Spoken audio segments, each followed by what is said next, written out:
This is Axis and Allies on the Tool List channel. Today we're looking once again at North Africa, following on from the video that I made, 10 days, 2 weeks ago. There was a fairly shallow overview of what I'd learnt thus far.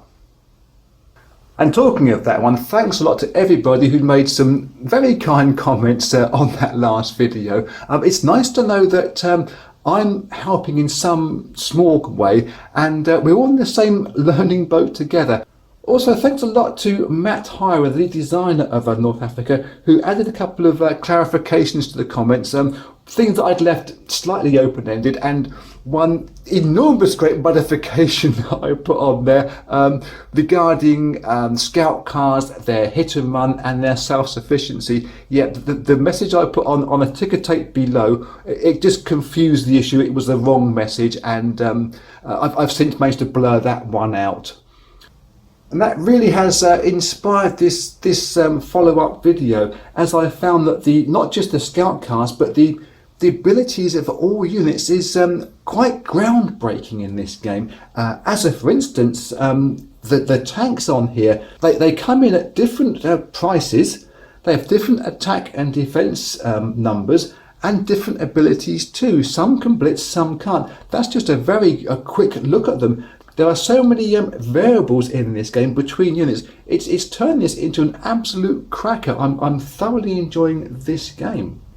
And what I wanted to do was take a closer look at some of the units that I didn't delve too deeply into in this first video, that I've since found have some absolute brilliant abilities, and also to bring you a couple of paranoid ideas of myself, which may help you out during your gameplay or even before your gameplay. So let's just get on with that first, and then we'll look at the units more in depth in a mo. It would just be some of them that you might find interesting. So before we get too deep into this video, may I mention that I make these videos in aid of a charity called Cure Parkinson's. You can guess what they're trying to do. There is a link to them below this video, one in the About section on the channel page. If you happen to have a spare $1, Euro, Yen, Yak or British pound you could send to them, I'm sure that they'd appreciate it. So a couple of things that I've noticed right from the get-go with this game that might help you out is, and I used this Atlantic, Indian and Suez Canal zone as an example, although that's not the only place that I found it upon, but it's going to be an area of concern. It certainly was for me. I hesitate to use the word damage. It's not damage on the board, but we've got a shine on here. You put your units on, you slide them around, slide them around, slide them around. This is going to be the most concentrated area, I suppose you'd say, of units sliding around. And I started to see a couple of shine marks on there. So I sprayed the board with an acrylic clear matte lacquer. I do that a lot of the time to a lot of my boards. It's not just Axis and Allies, but anything that's got a matte finish paper. I just tend to be a bit paranoid about marks and damage. It's just me. It won't affect everybody else. Going along from there just slightly is a number of the units I noticed, especially the naval units, had a fairly sharp burr on the bottom of the ships and on the tanks as well. A little point was appearing in some of those ones here. Use a needle file, get those burrs off units before you put them onto the board. I do that with all my versions of Axis and Allies and other games too. It's not just limited to this particular game. It happens in lots of different things, and it just prevents those shine marks a little bit, and for me from getting annoyed with them. Now the next thing to look at, and it's not something that I found a problem with, but it is my own paranoia saving me this time, is the rule book itself. Now I've seen a couple of pages and forums that people are saying that this sewn binding that's up here, when you get to the middle pages, when you're referring to your book all the time, it's causing some damage and some small tears to the paper. Now, it hasn't affected me at all. However, I've not been using my rule book. I like to keep my rule books all pristine and clean and tidy. I don't know why I do that. I downloaded a copy of the rules in a PDF form, photocopied it, stuck it on together with a couple of staples. It's prevented damage from my rule book. It might be important to you. It's not important to me because I don't actually refer to that rule book itself. I just point it out though, just for your own edification. The next thing to speak about is the Much maligned scout cars, and I think unfairly maligned. I think these are cracking little models, but they are quite small. And I did say in my introduction video that if you sneeze, you are going to lose them. And I have pointed out before, I've mounted these on a piece of blue tack on a small plastic base. It is the size of about 10 millimeters in diameter, maybe 3 or 4 millimeters thick. If you've got something like that to be able to put yours on, then certainly do that. It will help you from just general handling. My fat fingers drop things all the time, so this does help out me. If you can't do that, then perhaps you find a spare chip, not a grey one that you're using all the time, maybe a red one from a different game, and stick them on there with a bit of blue tack, just to help you see them and move them around. But that's a more of a subjective thing than anything else. A second thing that we've already spoken about is air bases. Now, I do recommend that you get some air bases either from your G40, or if you've got little custom ones like I've made up myself, or some kind of marker just to mark on in your early couple of games at least where the areas are that have an RP value, because you can only land your planes in areas that are controlled, in only controlled areas that have an RP value. And when you've got loads of units in the way, you may miss whether you can or can't land a plane there, and it can cause errors in your planning, which could just be a little bit of annoyance, or it can be a game-breaking affair sometimes. So just bear in mind, if you've got something you can use as air-based markers for a couple of games at least, then certainly use them. Going along with air-based markers, many of us use fuel markers for our planes. We stick them on there, we fly them around a little bit so we know how much fuel we got left for the non-com movement phase. I don't think they're necessary in this game when you're doing your general combat, because we tend to be only fighting in 1, maybe 2 spaces during that turn, and it's easy enough to remember how far a plane has travelled thus far or where it's come from to calculate your landing point. However, I think it's quite important, especially with your better defending fighters, to put a fuel gauge onto all your planes before you start, and the ones that don't move in the combat or non-combat phase are then left marked, because you then know that you've got a plane available to move it into the convoy zone during the deploy reinforcements and assign convoy escorts phase number 6. It has happened in one of my games. I was sure I'd planned something out. I was sure I'd left enough planes available to move into the mortar convoy zone to protect my supplies in there, but I couldn't remember. And having a fuel token available that's on a 4 that's there at the moment, we knew that it could fly from mortar. It was into mortar convoy zone at that appropriate time. It's just a little help out, and I think that might stick around for a few more games until it's really honed into me how we play this game. And the last thing that I wanted to bring to you before we get on looking closer at the individual units that I want to highlight here is a damage marker. I do believe you want at least 1 damage marker for your capital ships, 2 shots to destroy them. And whilst it's not a necessary thing to have, when you lay these ships over onto their sides, visually it's not very pretty. Just 1 damage marker, whether it's made out of perspex like my ones, or it's a one out of cardboard, then just have something, a cosmetic thing, part of my silliness, I guess you'd say. Let's now start looking at the units individually that I want to highlight to you for this video. Let's begin talking about the French units here. We've got the French tank and the French infantry. They're the only power in the game to have self-sufficient tanks and infantry. It's to do with the turn number 7 introduction of France into this game, or Vichy France into this game, and how they are replaced when the Americans take over and they become Free French. You can find all that on page number 29 in the big blue panel in the rules book. It explains everything very clearly when you need to know that.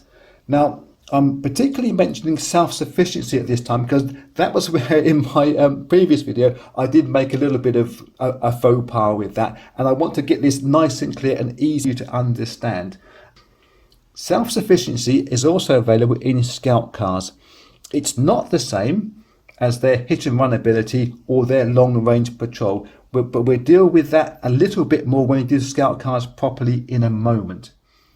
There are, however, some important differences between your self-supplied units here, your self-sufficient units here rather, and your regularly supplied units when they are defending in combat. Now, for clarity, there are no control markers and no supplies on the board. I want to keep it as clear of clutter as we can. But we're going to say we have one German tank attacking these Allied forces in here. The base rule says, if the defender chooses to retreat, all the defending units must retreat. But then there are the exceptions between the regularly supplied and the self-sufficient units when they are a mixture in an area. You can find all this on page number 20 of the rule book. It's about 3 paragraphs down. It starts off with defender, fight or retreat, land combat only. And the exception is the next paragraph down, which I hope I can explain with a little bit more clarity than just the written words there. So going on with those exceptions, we take this one regular supplied unit out. If all the defending combat units are self-sufficient, they don't spend a supply token to defend.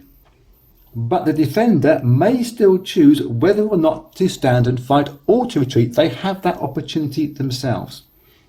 When there is a mix of self-sufficient units and your regular supplied units, if the regular supply unit decides to stand and fight, then the self-sufficient units must also stay there and fight with him. They cannot retreat if that guy is going to stand and fight. But if the regular supplied unit chooses to retreat from the battle, then the self-sufficient units may either stay and fight or they may also retreat. And again, within these classes here, if one supplied unit decides to retreat, then all supplied units would retreat. If one self-sufficient retreats, then they all must retreat. Now, one more thing to note from here. Let me just find a piece to explain it to you with. That if, say, this area was hostile to them, you could not retreat into there. If that unit was being attacked by Germany, they couldn't retreat into there. However, if this area was being attacked by a plane, you could retreat into this area, because somewhere in the book it does highlight the word retreat into areas that are being attacked by land units. So an air unit attacking a space is a perfectly reasonable place to go into. And if you're retreating into an area that's being attacked by a plane, then they add to the defenders there. So we move on to what has fast become my favourite unit in the entire game, the scout cars. We've got the Italian scout cars, German scout cars and the British scout cars. There are some Americans in the extras bag. We may get to use them at a certain point in time. And it was where I made a misspoke. I brain to mouth disconnection happened last time. And yeah, let's just get this all nicely cleared up. The scout cars are self-sufficient. If all defending units are self-sufficient, they may fight without supplies and retreat, as we mentioned beforehand. But they have to be the defending ones. It's compared to their hit and run ability. Attacking scout cars require no supplies, but must retreat after their first round of combat. So this could go into there, not spending a supply, but it must retreat after the first round of combat. It may still be taken as a casualty during that first round of combat, but it means that on their own, scout cars cannot capture a territory because it has to retreat away from that. But they do have long-range patrol. Long-range patrol attacking scout cars can split their movement between the combat and the non-combat phases. The Brits have 4 movement points for their scout cars. It can move 1 movement point, spend 1 on its attack declaration and have to retreat back into here. It's still got 2 movement points afterwards. Should a remaining number of units, fantasy in this case, go in there and beat up Mareth and these guys are gone, it could spend 2 movement points in the non-com phase. It can move into there along with the guys there that made that attack up to that stack limit. or it could go somewhere else with its 2 movement points into the desert and sneak up like a sneaky thing who sneaks. The other aggressive abilities that the scout cars have got, and I absolutely love what they can do, one of them is called Supply Raider. Immediately before the first round of combat, the attacking scout car can choose to destroy a maximum of 1 supply. That 1 supply could be really important to the opposition. If they're attacking a territory where no combat is occurring, and there's a supply in there, they could still take that supply away. Again, it's an adjacent territory, these guys. It could have been useful to them, it's not anymore. And flipping back just 1 section here, if the scout car was forced to retreat by a landmine, its extra movement between combat and non-combat is then nullified. It would be the same with its supply raider. If it's knocked back by a landmine, it can't go and do its supply raider thing because it didn't actually get into that region in the first place. The other really cool thing that these scout cars have, and it did work out for me absolutely beautifully in a previous game, they can target their attack onto air units. Now the British scout car is only attacking at a 2, but when the Germans very stupidly left one of their Stukas in a place with a supply and the Brits realised they could get through to them, they did manage to use their normal supply raider ability and destroy the supply, and then promptly rolled a 2 and took the Stuka out. We were very happy with that move. Germans weren't.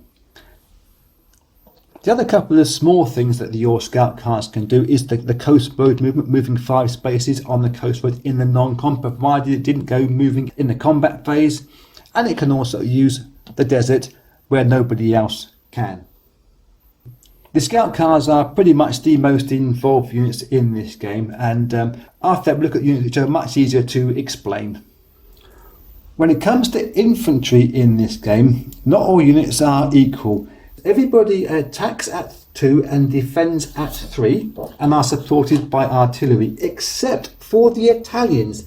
The Italians attack at 2 and defend at 2 as well. That's a major difference that was lost on me at first, but I quickly got used to the idea of how beneficial they are, because infantry regular costs 3 replacement points and the artillery costs 4 points. So that purchase there is your 10 replacement points. Whereas this purchase here costs you 10 replacement points. You've got double the number of artillery. This attack here, you'll be attacking on a 3 and a 2 and a 3. So there's 8 points of attack numbers, if you like. If we're doing it with the Italians, attacking on a 3 and a 2, again, it's 8 points. What's the difference? You're just mucking around with numbers. However, if we come to a defensive purchase, Germany would have to spend 10 replacement points getting that done.